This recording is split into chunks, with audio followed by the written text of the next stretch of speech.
नमस्कार बाजार, अगले हफ्ते में आप सभी का स्वागत है। मैं हूं स्वाति रायना।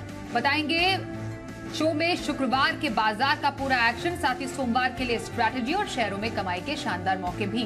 पूछ सकते हैं हमसे सवाल, नंबर नोट कर लीजिए 02223001634 या फिर आप हमें 02223001635 पर कॉल करें। फेसबुक पर @ZBusiness ऑनलाइन और ट्विटर पर @ZBusiness अपने सवाल भेजें #बाजार आज और कल लिखकर। सोमवार की आपकी तैयारी कराएंगे जी बिजनेस के मैनेजिंग एडिटर अनिल सिंघवी। साथ ही खास मेहमान का परिचय करा देते हैं प्रॉफिट मार्ट सिक्योरिटीज के अविनाश गोरक्षकर। अविनाश जी, स्वागत करते हैं हम आपका आज के शो में। और सबसे पहले जरा जान लेते हैं कि कैसा रहा शुक्रवार का बाजार। तो कारोबारी हफ्ते के आखिरी दिन हमने देखा बाजार में निचले स्तरों से शानदार रिकवरी देखने को मिली और अंत में सेंसेक्स करीब 300 अंकों की बढ़त के साथ 61,730 के लेवल पर बंद हुआ। वहीं निफ्टी 73 अंक चढ़कर 18,203 के लेवल पर क्लोज हुआ। बैंक निफ्टी भी 217 अंकों की बढ़त के साथ 43,970 के करीब जाकर हुआ बंद।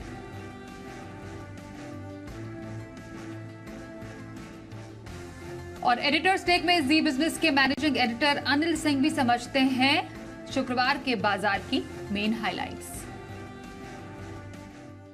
हफ्ते के आखिरी दिन भारतीय बाजारों में बेहद इंटरेस्टिंग कारोबार दिखा। दुनिया भर के बाजारों से थोड़े बेहतर संकेत थे। अमेरिकी बाजारों में तेजी हुई। एसजेएक्स निफ्टी भी हरे निशान में खुलने के संकेत दे रहा था और हम खुले भी अच्छी मजबूती के साथ खुले। 44,000 के आसपास पार निकलने की कोशिश बैंक निफ्टी ने भी की।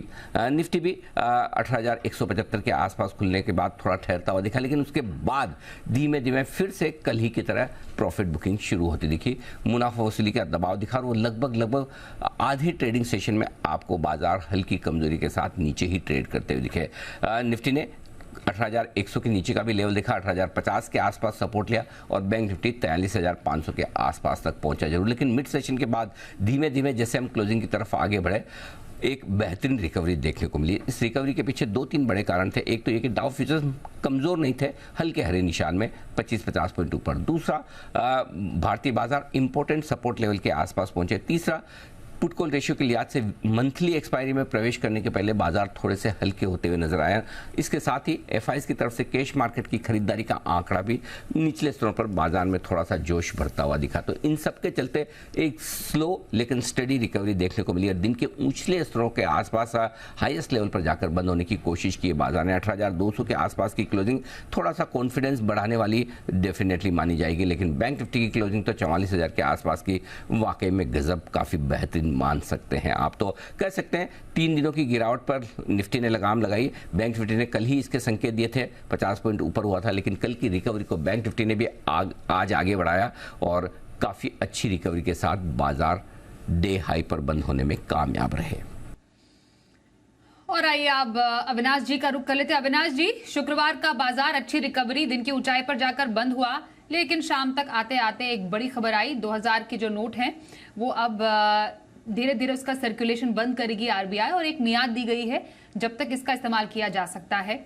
सर, कुछ इम्पैक्ट इसका बाजार पर सोमवार को देख रहे हैं आप? स्वाति, मुझे नहीं लग रहा है कोई बड़ा इम्पैक्ट आएगा, क्योंकि देखिए पहले से थोड़ा बहुत अनुमान मार्केट्स में था कि 2000 की नोट सर्कुलेशन से निकाली जाएगी।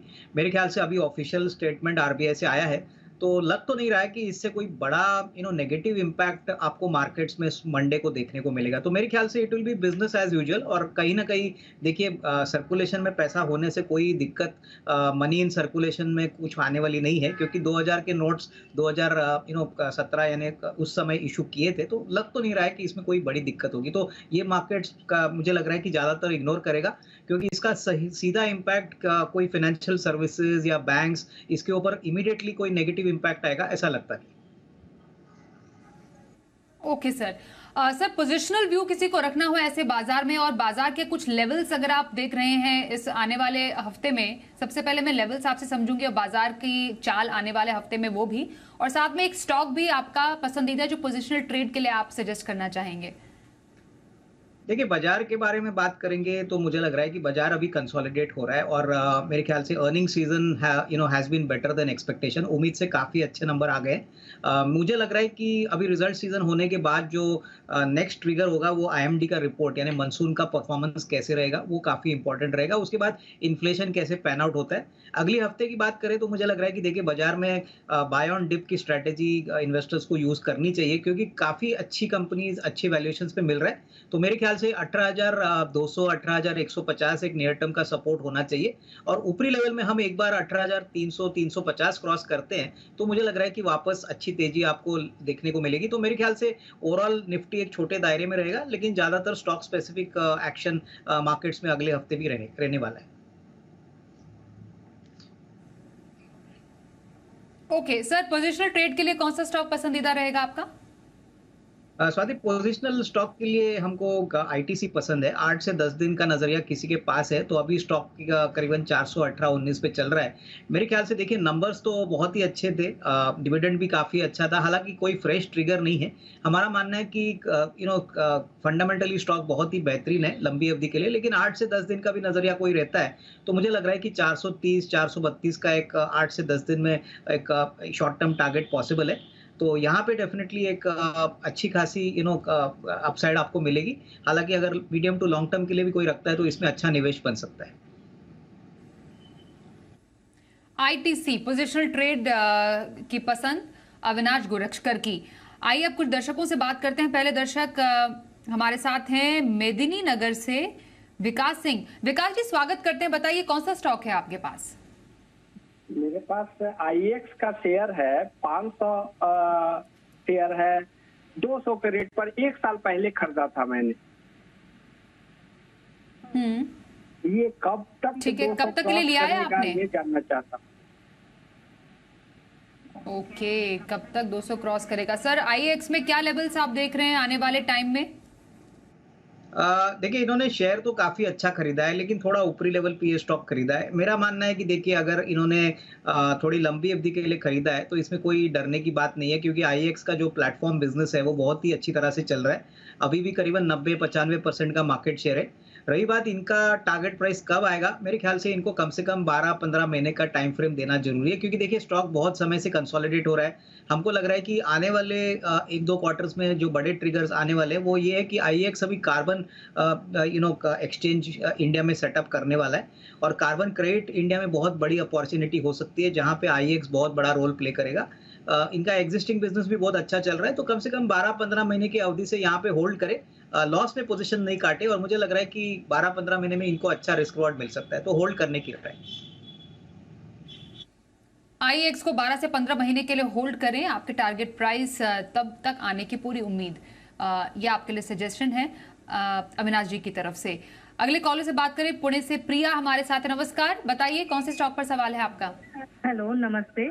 मुझे पूछना था टाटा एलेक्सी पे। मेरे पास 53 शेयर्स है 6900 के अराउंड। तो please can you suggest buy, hold और सेल? Thank you. आपने कब तक लिया हुआ है ये? मैंने एवरेज किया हुआ है, लास्ट 1 महीने से कर रही हूँ। लेटेस्ट मैंने अभी 11 तारीख को ही लिए थे, 9 या 10 को समथिंग। हाँ ठीक है सर, टाटा एलेक्सी कैसा स्टॉक लग रहा है आपको और अभी इन्हें क्या करना चाहिए लेवल्स पर? स्वाति, देखिए टाटा एलेक्सी ने जो नंबर्स Q4 के दिखाए और FY23 के दिखाए इसमें डेफिनेटली एक अच्छा इंप्रूवमेंट देखने को मिला और ये कंपनी ज़्यादातर आईटी एम्बेडेड सर्विसेज में काम करती है जो दूसरे आईटी कंपनी से अलग है। काफ़ी बड़े अच्छे ग्रोथ सेगमेंट्स में काम करती है जैसे मीडिया, एंटरटेनमेंट, कम्युनिकेशन और मुझे लग रहा है कि अगर इनका नज़रिया 12-18 महीना है तो डेफिनेटली यहाँ पे होल्ड करना चाहिए। अभी तो थोड़ा छोटा मुनाफा इनको मिल रहा है लेकिन अगर इनका नज़रिया कम से कम 12 to 15 मंथ्स है तो इसमें अच्छी खासी कमाई हो सकती है क्योंकि कहीं ना कहीं मुझे लग रहा है कि इनका जो कस्टमर बेस है, इनकी ज्योग्राफीज है और प्लस ये जो काम करते हैं वो थोड़ा सा दूसरे आईटी कंपनी से अलग है तो यहाँ पे होल्ड करें। मुझे लग रहा है मीडियम टर्म में अच्छी कमाई होगी तो होल्ड करने की राय। ओके, तो टाटा एलेक्सी में बने रहें, आपके लिए यही राय आ रही है अविनाश जी की। राजस्थान से जितेंद्र जी हमारे साथ है। नमस्कार, बताइए कौन से स्टॉक पर सवाल है आपका?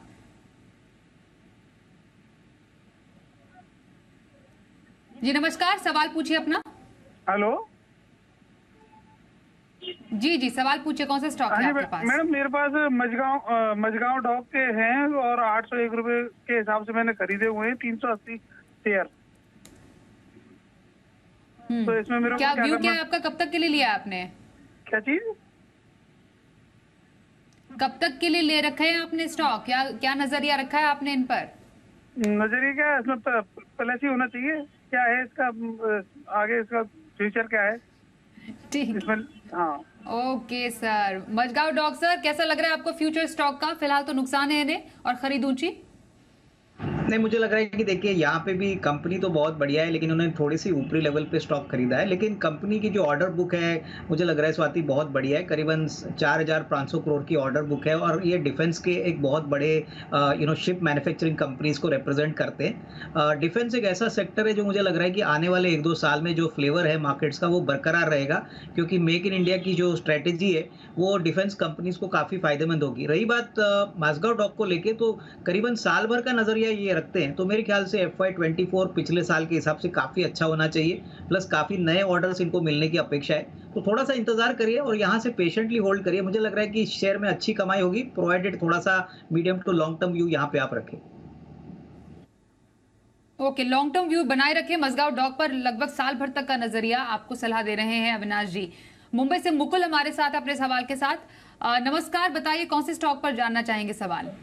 मेरे पास ग्रेफाइट इंडिया है, 275 के रेट पर है, 250 से है। तो उसे वो 400 रुपया कब तक ले लिया आपने? जा सकती है क्या? वो जब 400 रुपया जाने का है क्या उसको जाएगा तो उससे मैं सेल करूंगा मैं। और दूसरा मैम ये ITD सीमेंटेशन भी है 125 के रेट में, वो क्या वो अभी ITDC विड्रॉल कर लूंगी? हाँ, ITD सीमेंटेशन। ओके, उसे मैं अभी होल्ड कर लूं ठीक है या फिर? Sir. Okay sir, graphite India पर पहले राय लेना चाहेंगे आपसे। नहीं, ग्राफाइट इंडिया में पोजीशन होल्ड करिए। देखिए इन्होंने तो वैसे भी एक अच्छे प्राइस पे एंट्री की है और ग्राफाइट इंडिया ग्राफाइट इलेक्ट्रोड्स का काफी डोमिनेंट प्लेयर है और ये मार्केट बहुत ही कॉन्सेंट्रेटेड है। दूसरा कंपनी HEG है। जिस प्रकार से अभी डिमांड ग्लोबल मार्केट्स में ग्राफाइट इलेक्ट्रोड्स की बन रही है, मुझे लग रहा है कि इनका डेफिनेटली परफॉर्मेंस आने वाले 12-15 महीने में काफी अच्छा होगा। तो इन्होंने कहा है कि 400 रुपए का टारगेट प्राइस पॉसिबल है कि नहीं? जरूर पॉसिबल है, लेकिन थोड़ी सी लंबी अवधि यहाँ पे रखें।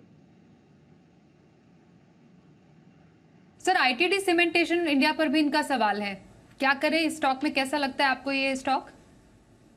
ITD सीमेंटेशन एक MNC प्लेयर है जो बेसिकली EPC और इंफ्रास्ट्रक्चर प्रोजेक्ट्स में काम करता है। मेरे ख्याल से देखिए इन्होंने अच्छे लेवल पे 120-25 में खरीदा है। यहाँ पे भी मैं इनको राय यही दूंगा कि अगले 2 साल की ऑर्डर बुक कंपनी की बहुत मजबूत है और जैसे जैसे एग्जीक्यूशन होगा इसमें आपको अच्छी री-रेटिंग देखने को मिलेगी। तो थोड़ा सा इंतजार करिए, लेकिन यहाँ पे भी 12 से 18 महीने का टाइम फ्रेम अगर आप रखते हो तो यहाँ पे अच्छी कमाई होगी, तो होल्ड करने की राय। होल्ड करें ITD सीमेंटेशन पर, यही राय अविनाश जी की तरफ से। पूर्णिया से अनंत जी से बात करते हैं। नमस्कार, बताइए क्या सवाल है आपका? कौन सा स्टॉक है आपके पास? मेरा ग्लैंड फार्मा का है, 2300 के रेट में है परचेज, और उसके बाद तो कभी ऊपर गया ही नहीं, वो नीचे ही जा रहा है लोअर सर्किट में ही। क्या करना चाहिए उसको? होल्ड करना चाहिए, निकल जाना चाहिए? बिल्कुल सर, ग्लैंड फार्मा नुकसान काफी इन्हें और बहुत ही ऊंची इनकी खरीद 2300 पर लिया था, अभी 1065 के करीब है। क्या कर इंतजार करना चाहिए इन्हें? और नहीं, मुझे लग रहा है कि देखिए स्वाति, पहली बात तो इन्होंने 2300 में लिया था, तो काफ़ी ऐसे एंट्री पॉइंट्स या सेलिंग पॉइंट्स इनको मिले होंगे। तो नॉर्मली हम यही कहेंगे इन्वेस्टर्स को कि जब भी शेयर में काफ़ी भारी गिरावट आती है तभी आप इमोशनल मत बनिए। तो अभी तो मैं यही कहूँगा कि ग्लैंड फार्मा से आप निकल जाइए, क्योंकि कोई बड़ा पॉजिटिव सरप्राइज नियर टर्म में दिख नहीं रहा है। अगर आपको फार्मा शेयर में पैसा डालना ही है तो मुझे लग रहा है कि सन फार्मा एक अच्छा विकल्प हो सकता है, जहाँ पे आपको पॉसिबली आपका जो नुकसान है वो थोड़ा बहुत अगले 12-15 महीने में आप रिकवर कर सकते हो। तो स्विच करने की राय रहेगी, ग्लैंड फार्मा से निकल जाए और सन फार्मा खरीदे।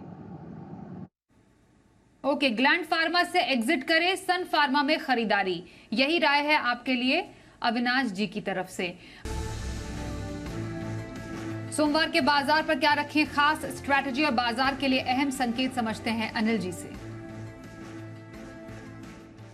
जहां तक सोमवार के बाजारों का सवाल है, वैसे तो भारतीय बाजारों ने आज जो रिकवरी दिखाई वो कॉन्फिडेंस ऊपर रखेगी और अगर आंकड़े बेहतर आते जो कि आएंगे एफआईज की तरफ से खरीदारी के दिखेंगे आपको, और अगर ग्लोबल संकेत भी आपको अच्छे मिल जाए, अमेरिका में एक ठीक ठाक सा ट्रेडिंग सेशन हो हरे निशान में, तो भारतीय बाजार अपनी इस यात्रा को आगे बढ़ाने की कोशिश करेंगे और विशेषकर ये यात्रा आगे बढ़ेगी बैंक निफ्टी में 44,150 के आसपास का जो life time high bank Nifty बना चुका है, जहां 2 बार हम अटेम्प्ट कर चुके हैं। पूरी संभावना बनती कि अगले हफ्ते इस लाइफ हाई को या सोमवार को ही पार करने की कोशिश करें ग्लोबल सपोर्ट पर। अगर ऐसा ना भी हुआ तो भी बैंक निफ्टी के लिए 43,675 43,800 ये रेंज है 125 पॉइंट की, जो मजबूत सपोर्ट के तौर पर काम करती हुई दिखेगी। और एक बार 44,150 44,200 को पार करके निकले आगे तो बढ़िया तेजी बनती हुई दिखेगी। जहां तक निफ्टी का सवाल है, 18,050 18,125 बेहद मजबूत सपोर्ट के तौर पर काम करेगा सोमवार के लिए भी, और ऊपरी स्तरों पर 18,325 18,400 की रेंज तक जाने की कोशिश निफ्टी भी कर सकता है। तो अगले हफ्ते एक्शन भरपूर रहने वाला है, क्योंकि एक तो मंथली एक्सपायरी का भी हफ्ता है, रिजल्ट सीजन भी बड़ा जोरों पर चलेगा, ग्लोबल मार्केट्स भी जो बड़े सीमित दायरे में कुछ बड़ा करने की तैयारी में, और भारतीय बाजार भी इस पूरे हफ्ते कंसोलिडेशन और सीमित दायरे में उतार चढ़ाव के बीच रहने के बाद बड़े मूव के लिए अगले हफ्ते तैयार होते हुए दिखेंगे। और आइए सोमवार की ऑप्शन स्ट्रैटेजी के लिए बात करते हैं मोतीलाल ओसवाल से चंदन तापड़िया जी से। चंदन जी, बहुत स्वागत करते हैं हम आपका। बताइए सोमवार के बाजार पर क्या आपकी स्ट्रैटेजी रहेगी? जी नमस्कार। देखिए बाजार में ओवरऑल रेंज में है, बट नीचे के लेवल से अच्छी रिकवरी हो रही है। निफ्टी की भी बात करें तो 3 दिन के डिक्लाइन के बाद नीचे में कहीं ना कहीं 18,050-60 के मेजर सपोर्ट से रिकवरी हुई है। तो 18,050 से 18,350 की रेंज निफ्टी में रहेगी। बैंक निफ्टी भी नीचे में 43,500 से ऊपर में बार बार सपोर्ट ले रहा है, तो यहाँ पे भी बाइंग बनना चाहिए। तो स्टॉक वाइज फोकस करें तो एक तो काउंटर रहेगा रियल एस्टेट से डीएलएफ, यहाँ पे पॉजिटिव सेटअप है, मेजर ट्रेंड इंटेक्ट है, पुट राइटिंग बन रही है। तो डीएलएफ का यहाँ पे 475 की कॉल लेने की सलाह रहेगी। 4 रुपए के आसपास लगभग ये कॉल चल रही है, हल्के से डिप में ले। यहाँ पे 2 रुपए का सपोर्ट रहेगा, 8 रुपए के टारगेट बनने चाहिए। दूसरा ट्रेड रहेगा बीसॉफ्ट, सेलेक्टिव आईटी काउंटर में बाएंगे और बीसॉफ्ट में अच्छा मोमेंटम है। 2 दिन के कंसोलिडेशन के बाद जो मूवमेंट बना है ओपन इंटरेस्ट इंडिकेट कर रहा है आपको बनना चाहिए। तो बीसॉफ्ट का 333 का कॉल लेना चाहिए 6 रुपए के आसपास में। यहाँ पे 3 रुपए का सपोर्ट रहेगा, 11 से 12 रुपए तक के यहाँ पे टारगेट बनने चाहिए। जी, तो ऑप्शन की स्ट्रैटेजी चंदन जी की तरफ से सोमवार के लिए। लंबी अवधि में कोई वैल्यू पिक आपकी तरफ से पोर्टफोलियो में ऐड करने के लिए अविनाश जी? स्वाति, लॉन्ग टर्म के लिए वैल्यू पिक हमने चुना है Orient paper and industries. Paper sector में हमको लग रहा है कि बहुत स्ट्रांग नंबर्स कंपनीज ने डिक्लेयर किए और आगे आने वाला साल भी इनके लिए काफी अच्छा रहेगा। ओरिएंट पेपर की बात करें तो ये सीके बिरला ग्रुप कंपनी है। राइटिंग और प्रिंटिंग पेपर और टिश्यू पेपर में ज़्यादातर ये अपना प्रोडक्ट बनाते हैं। टिश्यू पेपर में ये मार्केट लीडर है, करीबन 17% का मार्केट शेयर है और इस साल इन्होंने करीबन 930 करोड़ पे 100 करोड़ का प्रॉफिट आफ्टर टैक्स रिकॉर्ड किया है। हमारा मानना है कि इस साल भी कंपनी काफ़ी बेनिफिट करेगी, क्योंकि दोनों printing, writing paper, tissue paper में प्राइसेस बढ़े हैं, प्लस इनकी और एक एक्सपेंशन चल रही है। करीबन मुझे लग रहा है कि जिस प्रकार से मार्केट का डिमांड आउटलुक चल रहा है, इस साल कम से कम 125-130 करोड़ की प्रॉफिट आने की अपेक्षा रहेगी। तो यहाँ पे मुझे लग रहा है शेयर काफी अट्रैक्टिव लेवल पे मिल रहा है 42-43 रुपीज में। साल भर का नजरिया अगर कोई रखता है तो 70-75 रुपीज का टारगेट प्राइस के लिए इसको एक्यूमुलेट करना चाहिए।